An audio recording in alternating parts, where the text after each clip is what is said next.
ಕಷ್ಟ. ಬೆಳಿಗ್ಗೆ 5 ಗಂಟೆಗೆ ಹೋದರೂ 9:30 ಬರ್ತಾರೆ. 9 ಗಂಟೆಗೆ ಬರ್ತಾರೆ, ಟಿಫನ್ ಮಾಡ್ತಾರೆ. ಟಿಫನ್ ಮಾಡಲಿಕ್ಕೆ ಮನೆಗೂ ಹೋಗಲ್ಲ. ಅಣ್ಣ ಒಂದು ನಿಮಿಷ. ಬೆಳಿಗ್ಗೆ 5 ಗಂಟೆ 5:30 ಹೋಗ್ತಾರೆ. ಅವ್ರು ಕೆಲಸ ಕೊಟ್ಟಿರೋ ಕೆಲಸನ ಮಾಡ್ತಾರೆ.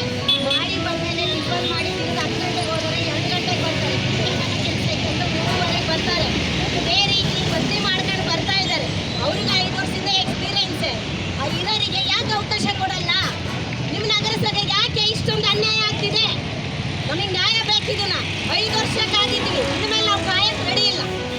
ನೀವು ಹೆಂಗ್ರಿ ಅಂದ್ರೆ ನೀವು ಸ್ಟ್ರೈಕಿಗೆ ಕೂತ್ಕೊಂಡ್ರೆ ನೀವು ಅವ್ರಿಗೆ ಅವಕಾಶ ಕೊಡೋಣ ಅಂತ ಹೆಂಗಂದ್ರಿ? ಬರಬೇಡ್ರಿ ಅಂತ ಯಾಕೆ ಹೇಳಿದ್ರಿ? ನಿಮಗೆ ಯಾರು ಹೇಳಿದ್ದು ಹಾಗಾರ ಕೊಡ್ರಿ ಅಂತ? ಯಾಕೆ ಅನ್ಯಾಯ ಆಗತ್ತಲ್ಲ? ಹುಡುಗರು ಕೇಳೋದೇ ತಪ್ಪ? ಬಡವರು ಹೋರಾಟ ಮಾಡಬಾರ್ದ ನ್ಯಾಯ ಬೇಕು ಅಂತ? ಇದು ಉತ್ತರ ಕೊಡ್ರಿ. ನನಗೆ ಮಾಡ್ಕೊಡೋದು ಆಶ್ವಾಸನೆ ಬೇಡ ಸರ್. ನಮಗೆ ಅನ್ಯಾಯ ಆಗತ್ತೆ, ನನಗೆ ನ್ಯಾಯ ಕೊಡಿ. 500 ಕೋಟಿ ರೂಪಾಯಿಯನ್ನು ಕೊಡುಗೆ ಕೊಟ್ಟಿದ್ದಾರೆ. ಎರಡನೇದು ನಾರಾಯಣ ಗುರುಗಳಿಗೆ ಕಾಂಗ್ರೆಸ್ ಮುಖಂಡರುಗಳು ಮಾನ್ಯ ಸಿದ್ದರಾಮಯ್ಯ ಸಮೇತ ಎಲ್ಲರೂ ಕೂಡ ಗುರುನಾರಾಯಣ್ ಎಲ್ಲರೂ ಬಹಳಷ್ಟು ಜನ ಕಾಂಗ್ರೆಸ್ ನಾಯಕರು ಹೇಳ್ತಾರೆ ಗುರುನಾರಾಯಣ್ ಹೇಳ್ತಾರೆ.